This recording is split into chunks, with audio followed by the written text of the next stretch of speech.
It has been almost 2 full weeks since the Senate acquitted Donald Trump on 2 impeachment charges, abuse of power and obstruction of Congress. And since then, he has been on a revenge tour, going after all the people that he blames for the humiliation of impeachment. So instead of learning his lesson, Susan Collins, he's redoubling his efforts to abuse his power out in the open. He's testing the limits just to see how much he can get away with. And right now, with Republicans taking the knee and Attorney General William Barr behaving as the hand of the king, the House, which voted to impeach Donald Trump last year, appears to be the only check on his presidential wrongdoing.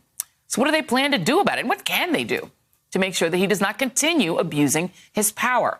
To help answer that, I'm joined by someone who has been calling for Trump's impeachment since 2017, Congresswoman Maxine Waters, Democrat of California, who chairs the Financial Services Committee. Always great to talk with you, Congresswoman. Thank you. Delighted to be with you this evening, Joy. Thank you. So let's talk about Donald Trump post-impeachment. Impeachment is, you know, as we've talked about a lot, it's not a punishment. It's a sanction, right?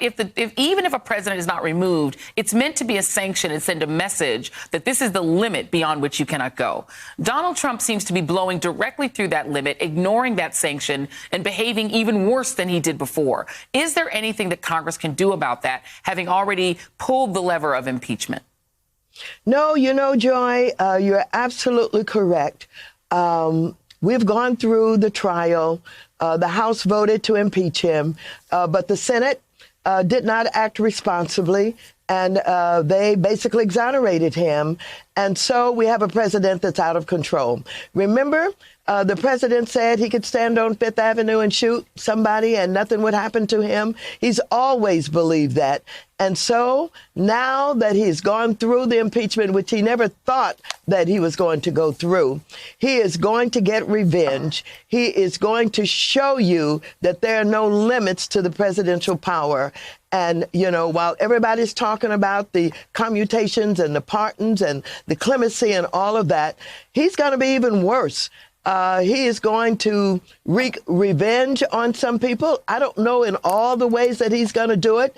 And then he's going to put Putin right in our face. He's going to bring him to the White House, and he's going to say, be damned the Congress of the United States. I'm going to do whatever I want to do. So we've got to turn out those people who understand that he's dangerous, that he doesn't care about the Constitution. We've got to organize, and we've got to turn out the vote. We've got to vote him out of office.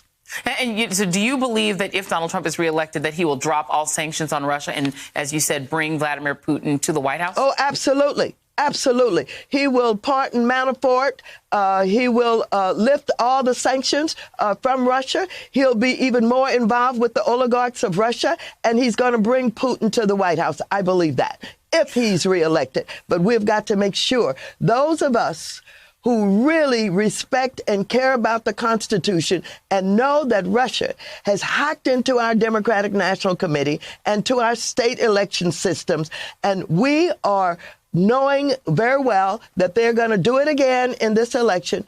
We've got to work hard to make sure that they don't get away with it, that we don't have this president who will carry out that kind of agenda if he's reelected. We've got to make sure this man is not elected again. And, you know, part of the risk of Donald Trump is not just that his own sort of sense of, you know, monarchical nature and his sort of, you know, desire to be an autocrat. It's that he's surrounded by sycophants and people who agree that he should be able to behave almost as a king. Here is Donald Trump saying that he, talking about his own power and his power as the chief law enforcement officer. Here he is. Just so you understand, I chose not to be involved. I'm allowed to be totally involved. I'm actually, I guess, the chief law enforcement officer of the country, but I've chosen not to be involved.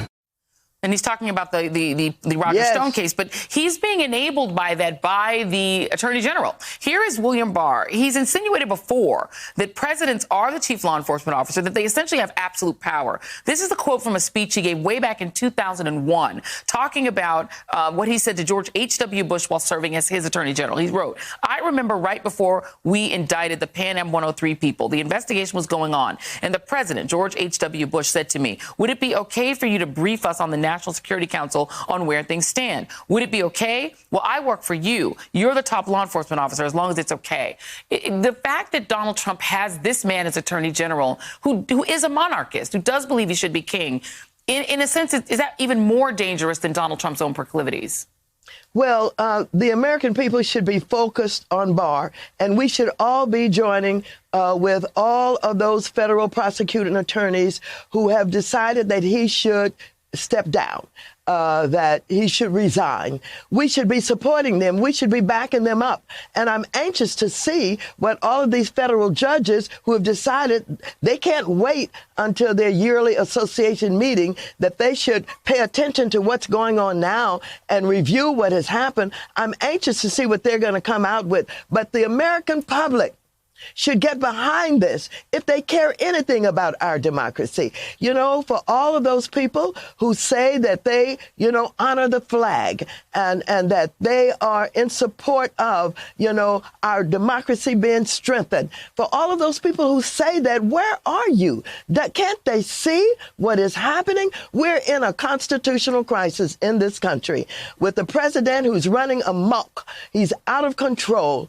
And we've got to make sure that he's not reelected. We've got to speak up. We've got to resist. I don't hear enough voices. It is not only the sycophants around him, it's the average American who gets up every day, who's going to work, who's taking care of their families, who's thinking somebody else is going to see to it that this president is not reelected. But no, it's got to be all of us out there working and working very hard. We have a constitutional crisis, and we've got to deal with it. And this is what democracy is all about. When you see a president out of control, when you see those who have been elected to office who are not acting responsibly and they're endangering our democracy, you've got to speak out against them. You've got to work against them, and you've got to make sure that they're not reelected ever again. Well said, Congresswoman Maxine Waters. Thank you so much for being here tonight. Really appreciate you. You're so welcome. Hey there, I'm Chris Hayes from MSNBC. Thanks for watching MSNBC on YouTube. If you want to keep up to date with the videos we're putting out, you can click subscribe just below me or click over on this list to see lots of other great videos.